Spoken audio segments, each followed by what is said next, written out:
Hello everybody, my name's Infinite Gamer and welcome back to another video where today with the release of Pokemon Brilliant Diamond and Shining Pearl, I'm going to be giving you guys some beginner tips to help you get started in the world of Pokemon.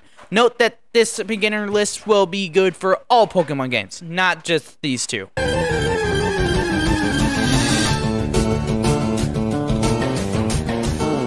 A starting Pokemon is the first Pokemon that you get in the game. This will be your partner throughout your journey, so treat them well. Or throw them in a box, I don't care. So choosing a starter Pokemon is kind of dependent on what Pokemon game you're playing. But don't feel too pressured to choose the right one. If you like one and you think it looks cool, pick that one. It will make or break your game. But if you want to choose an effective starter, this is how you should decide. Every Pokemon game has different gym leaders who specialize in different types of Pokemon. These guys are like your bosses that you'll have to deal with if you want to beat the game. So choosing a starter that will help you take down a bunch of gyms can be very helpful. I will give you an example. In Pokemon Platinum, there are a lot of gyms that are weak to grass and ground type Pokemon. So I'm going to choose Turtwig as he will help me a whole lot with fighting these types of gym leaders. Now you might be asking me, what does it matter that he's a grass Pokemon? Well...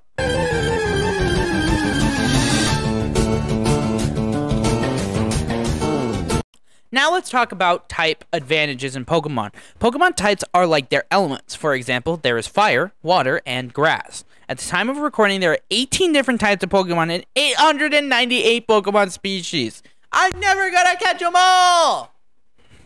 Each type has a weakness and a resistance. This is valuable information that can make or break a Pokemon battle. But types aren't just limited to only Pokemon. Every move in the game has a type as well. So how the battling system works in Pokemon is you and your opponent take turns attacking with Pokemon moves. A Pokemon speed stat will dictate who goes first in the fight.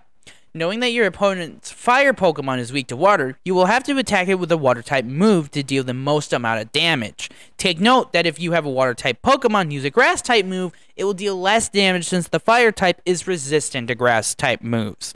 In summary, type advantage moves will deal more damage and type resistant Pokemon will take less damage. Again, there is a chart in the link below to allow you to better read on how type advantages and resistances work in Pokemon. I use it every time I play Pokemon, so I definitely heavily recommend that you use it as well.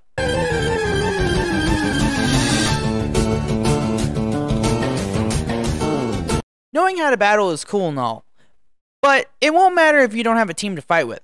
So let's talk about catching yourself some Pokemon. Well, for the most part, catching Pokemon is pretty simple. Throw a Pokeball, catch Pokemon. Easy! But you may notice it's harder to catch some Pokemon over others, and it might just be the Pokeball you're using.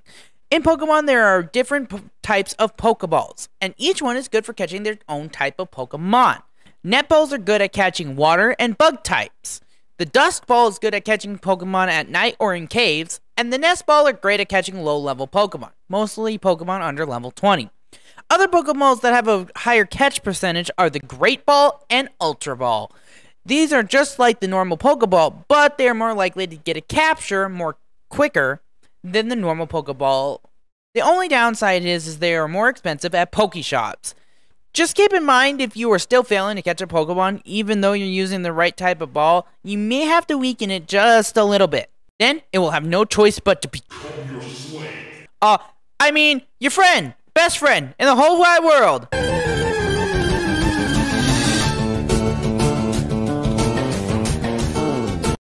So, you've learned about type advantages, which starter may be the best for you, and how to catch all your fuzzy little friends. Why did I write that? But this is an RPG, meaning you're going to need to level up your team, and I will give you some pointers on how to do this quickly and effectively. Remember type advantages? Well, when grinding, type advantages can be super helpful.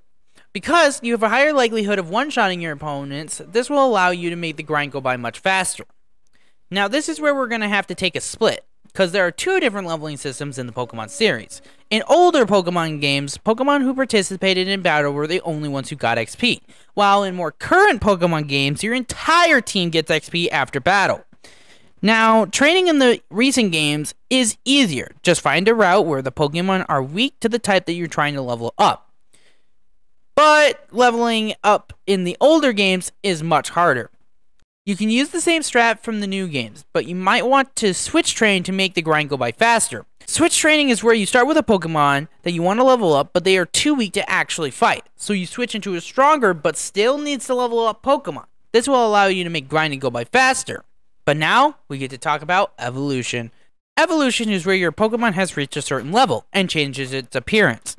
As the name implies, other than just changing the appearance, it will gain a huge stat bonus in comparison to just normal leveling. So in summary, find routes that you have a type advantage over, and either switch grind for older titles, or just grind for normal for the more recent titles. And evolution is so cool.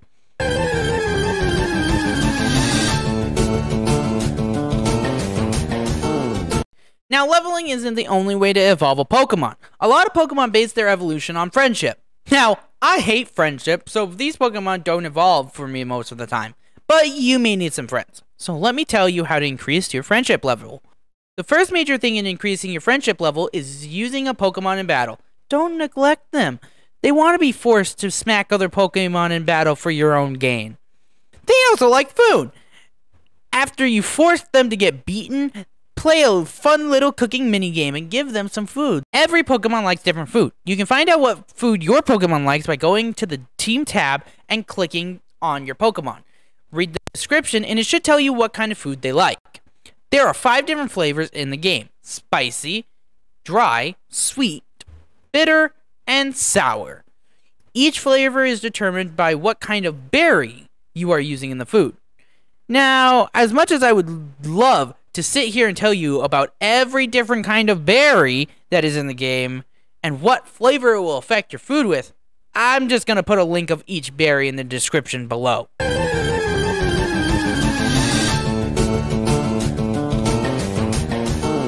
It's time. With all the skills that you've learned throughout this video, it's time to take on a gym leader. Almost every region in the world of Pokemon has 8 gym leaders, unless you're a Alola region. That place is dumb. Anyway, gyms have 3 major parts: gym trainers, the puzzles, and, of course, the gym leader. Now, in order to fight the gym leader, you're going to have to solve some really hard and challenging puzzles, like scare sheep, slip on ice, and the hardest one of them all, catching Pokemon. Remember when we did that earlier in the video? While you're doing these puzzles, though, you can encounter some gym trainers. Now, these guys aren't as good as the gym leader. Big shocker there. Although they can be rough, they will never be a higher level than the gym leader's ace Pokemon, but they can match the ace's level. Most gym leaders only have 3 Pokemon. Each one of their Pokemon can be 1 to 3 levels apart from one another.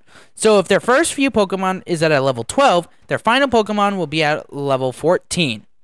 Knowing all of this, it's easy to set up your team to destroy the gym leaders.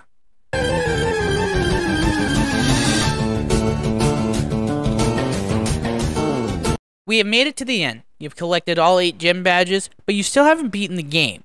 Well, there are 5 more trainers to beat. Now all of the stuff I said about gym leaders are the same here, so I won't dwell too long. There are the Elite 4. Harder versions of the gym leader, but they work the same way, except they have more Pokemon and their team are at much higher levels. After beating them, you can fight a champion. These guys are the hardest trainers in all of the Pokemon games. They don't stick by one type either, so your team will have to be diverse to have the ability to beat them. After all of this is done, you have beaten the game and become a Pokemon champion of that region. Thank you all so much for watching this video. I hope you enjoyed it, and if you found any of it helpful, leave a like. And if you wanted me to do more videos like this, leave a comment on which video you want me to do tips for. I'm definitely going to be enjoying this game, and I hope that you guys enjoy the video. You guys can't see it? I am waving you goodbye. See you in the next one.